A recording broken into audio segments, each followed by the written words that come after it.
Chicago, Illinois, March 1918. Union Station's iron cathedral echoed with the footsteps of a dead man walking. Though Alphonse Capone didn't understand his own obituary had been written the moment he stepped off that Brooklyn-bound train. Steam hissed from beneath locomotives like ghosts exhaling their final breath.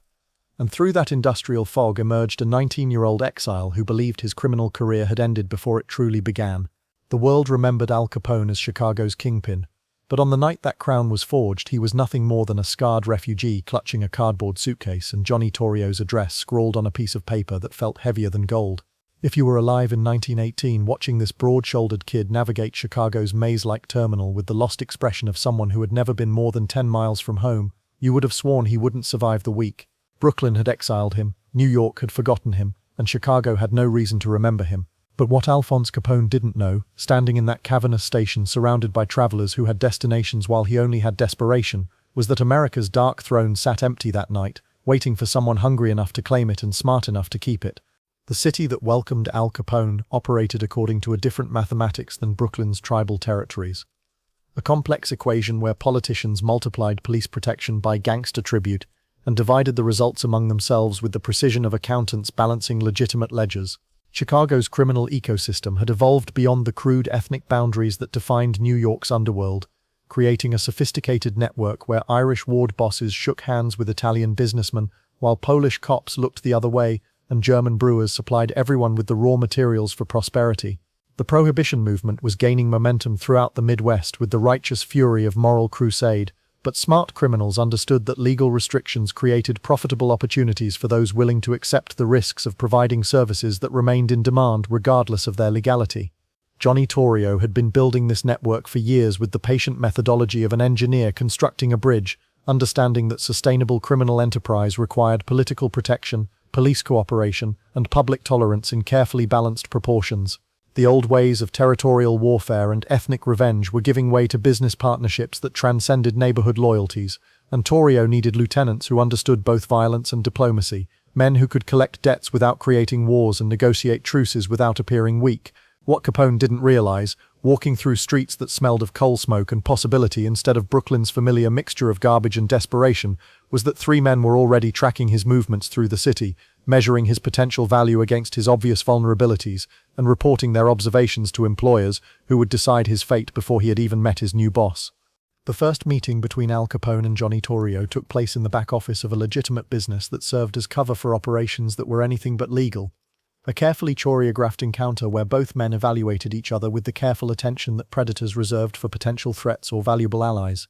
The office itself told stories about Torrio's approach to criminal enterprise. Legitimate business licenses hung beside photographs of politicians who owed favors, and accounting ledgers sat open on a mahogany desk that had probably been paid for with money that would never appear in any official records. Torrio had built his reputation on the principle that successful criminals were businessmen first and gunfighters second, understanding that violence was a tool that lost effectiveness when used too frequently or too carelessly, like a blade that became dull through overuse and careless maintenance. He studied young Capone with eyes that had seen dozens of ambitious men arrive from Brooklyn and other eastern cities, most of whom failed to adapt to Chicago's different rules and different opportunities because they couldn't abandon the territorial thinking that had served them in smaller markets but became a liability in environments that rewarded strategic flexibility over ethnic loyalty. The conversation that followed established the foundation for a partnership that would reshape American organized crime. Though neither man fully understood the historical significance of their cautious negotiations or the empire that would eventually grow from this initial meeting between teacher and student,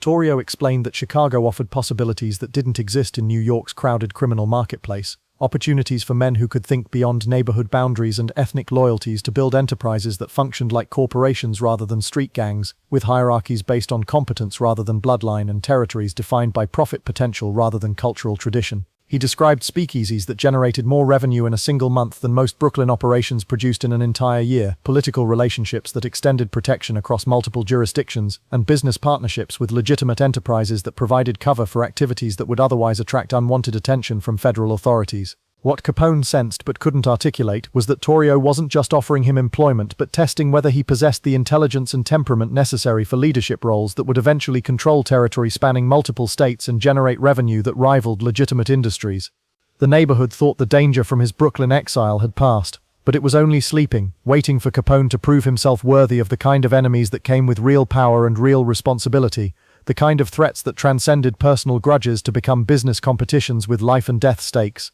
Capone's first assignment in Chicago appeared deceptively simple, but carried implications that would test every lesson he had learned about violence, loyalty, and the careful balance between respect and fear that determined survival in criminal enterprises. Torrio assigned him to collect tribute from speakeasies in the near North Side, a routine task that involved visiting establishments where illegal alcohol was sold to customers, who understood that their entertainment came with risks that extended beyond overpriced drinks and watered-down whiskey. The work required more diplomacy than force, since these businesses were partners rather than victims, and their continued cooperation depended on feeling protected rather than threatened by Torrio's organization. But what seemed like straightforward debt collection became complicated by the presence of competitors who had different ideas about territorial boundaries and different approaches to business relationships. The White Hand Gang's influence had spread from Brooklyn to other eastern cities, and their associates were already operating in Chicago with the kind of aggressive tactics that threatened the delicate ecosystem Torrio had spent years constructing.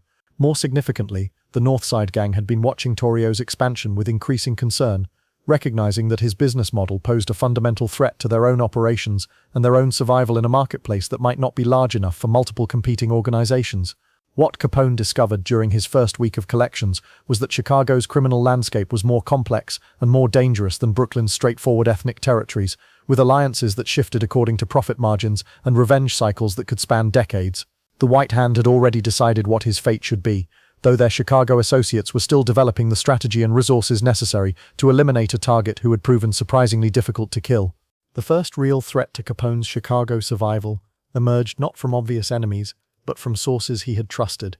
a pattern of betrayal that would define his approach to loyalty and paranoia for the rest of his criminal career. During his third week of collections, he began noticing patterns that suggested someone was providing information about his routes and schedules to people who had no legitimate reason to possess such detailed intelligence about Torrio's operations. Speakeasy owners mentioned questions from strangers who claimed to be considering business partnerships but seemed more interested in Capone's personal habits and security arrangements than in actual commercial opportunities, asking about his preferred routes through the city, his usual companions, and the times when he traveled alone rather than with backup. More concerning were reports from Torrio's other collectors that rival organizations had begun increasing their presence in areas where Capone was known to operate, positioning themselves for confrontations that could be portrayed as accidental encounters rather than planned ambushes designed to eliminate a perceived threat to their territorial control. The surveillance wasn't amateur or obviously threatening. It demonstrated the kind of professional competence that suggested coordination by experienced criminals who understood the importance of gathering intelligence before taking action. Street vendors reported seeing the same unfamiliar faces on multiple occasions, always in locations where they could observe without participating, always positioned where they could retreat quickly if their presence was discovered. The realization that his movements were being monitored forced Capone to confront a fundamental truth about criminal enterprise that Brooklyn's simpler environment had never fully taught him. Success attracted attention from enemies who had resources and patience that exceeded anything he had previously encountered, and survival required constant vigilance against threats that might materialize weeks or months before they became immediately dangerous. What he didn't understand was that Frankie Yale wasn't the ally Capone believed him to be that week, as communications between Brooklyn and Chicago had revealed details about Torrio's operations that certain interested parties in New York were already using to plan disruptions that would benefit their own territorial ambitions. A message arrived that changed the meaning of everything he thought he knew about his exile from Brooklyn, suggesting that his departure had been orchestrated not just to save his life but to position him as an unwitting agent in a larger conflict between Eastern and Midwestern criminal organizations. The point of no return came not through violence but through recognition, as Capone finally understood that his future lay not in Brooklyn's familiar streets, but in Chicago's unlimited possibilities. A realization that transformed him from refugee into resident, with permanent implications for American organized crime. The moment occurred during a late-night conversation with Torrio in a downtown restaurant where politicians and criminals conducted business with the same casual efficiency that characterized legitimate commercial negotiations. A place where aldermen discussed zoning changes at tables adjacent to bootleggers planning distribution networks, and where police captains shared drinks with the same men they were supposed to be arresting. The restaurant itself embodied everything that made Chicago different from New York: the comfortable integration of legal and illegal enterprises, the sophisticated understanding that criminal activity was simply another form of business that required the same political connections and financial planning that characterized any successful commercial venture. Torrio had been testing Capone's intelligence and loyalty for weeks through increasingly complex assignments that revealed both his capabilities and his limitations. evaluating whether he possessed the temperament for leadership in an organization that required diplomatic skills as much as physical courage, business acumen as much as street intelligence. The evaluation period was reaching its conclusion with results that would determine whether he remained in Chicago as a permanent resident and eventual partner, or returned to Brooklyn with recommendations that would influence his future opportunities in criminal enterprises that operated according to more traditional territorial boundaries and ethnic loyalties. The conversation covered territory that extended far beyond immediate business concerns, exploring Capone's understanding of criminal enterprise as a form of capitalism that operated according to market forces rather than ethnic traditions or neighborhood honor codes, a sophisticated economic system that generated wealth through providing services that remained in high demand regardless of their legal status. What Torrio was really asking, though he never stated it directly, was whether Capone possessed the vision and temperament necessary to help build a criminal empire that would transcend regional boundaries and ethnic loyalties to become something unprecedented in American history, a national organization with the resources and political influence to operate across state lines and challenge federal authority when necessary. The answer came not in words but in recognition, as Capone realized that everything he had learned in Brooklyn had been preparation for opportunities that existed only in Chicago, and everything he had lost in his exile had been replaced by possibilities that he couldn't have imagined while operating within New York's limited criminal ecosystem. There was a secret Brooklyn never shared, not until decades later, about the real reasons for his departure and the communications between Eastern and Midwestern criminal leaders that had made his relocation inevitable rather than discretionary, part of a larger strategy that involved positioning key personnel in major cities before the Prohibition movement created opportunities that would require unprecedented coordination between previously independent criminal organizations. The transformation became visible in ways that Torrio recognized but Capone himself only gradually understood. As the exile from Brooklyn evolved into a Chicago resident with stakes in the city's future rather than nostalgia for its past,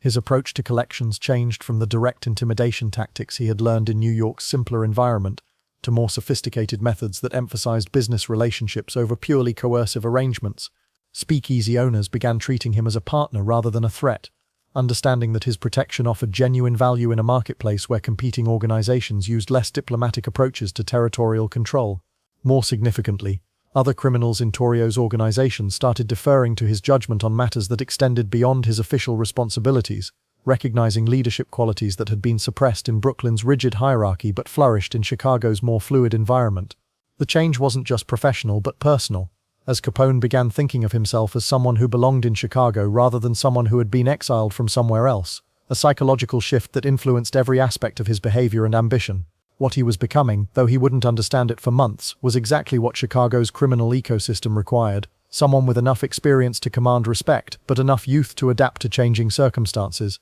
someone with enough intelligence to understand complex business relationships but enough ruthlessness to maintain them through force when diplomacy failed. Someone Capone trusted would become his greatest threat in the coming months. But for now, the honeymoon period of mutual evaluation was producing results that satisfied both men and established patterns that would define their partnership until external pressures forced them to choose between loyalty and survival. Chicago would remember March 1918 as the month that destiny claimed its throne. Though decades would pass before historians understood the full significance of a 19-year-old exile's decision to stay in a city that had initially seemed like punishment but revealed itself as preparation for unprecedented power. The criminal enterprise that Al Capone would eventually build transcended every model that had existed in American organized crime, combining Brooklyn's understanding of violence as political tool with Chicago's appreciation for business efficiency and territorial expansion. The lessons he learned during his first month in the city became the foundation for strategies that would generate revenue exceeding most legitimate corporations while maintaining political influence that reached from City Hall to Washington, D.C. More importantly, his survival and success in Chicago demonstrated that criminal leadership could be learned rather than inherited, earned rather than assumed, and sustained through intelligence rather than just intimidation. The exile that had seemed like career destruction became the origin story for the most powerful criminal organization in American history, proof that sometimes the most devastating setbacks are actually disguised opportunities for people smart enough to recognize them and strong enough to seize them. What Torrio had recognized in young Capone was not just potential but inevitability, the understanding that certain men were destined for greatness regardless of the obstacles they encountered or the enemies they accumulated along the way. The throne that had been empty when he arrived in Chicago would never be empty again, occupied first by a partnership between teacher and student that would evolve into an empire controlled by the student alone when the teacher chose retirement over revolution. And history would reveal that exile wasn't exile at all but coronation, the first step in a journey that would make Al Capone's name synonymous with organized crime throughout America, and establish Chicago as the capital of criminal enterprise for generations of men who studied his methods and attempted to duplicate his success. The boy who had left Brooklyn thinking his criminal career was over, discovered that Chicago was waiting for someone exactly like him. Someone with enough experience to understand the old rules, but enough vision to create new ones. His first night in the city, he survived. His first week, he learned. His first month, he belonged. But the real test was still coming, because Chicago's criminals were about to discover that the exile from Brooklyn carried more than just scars and ambition. He carried the seeds of revolution that would transform American organized crime from a collection of ethnic gangs into a business empire that controlled entire cities and influenced national politics. The crown was waiting, the throne was ready, and Al Capone was finally home.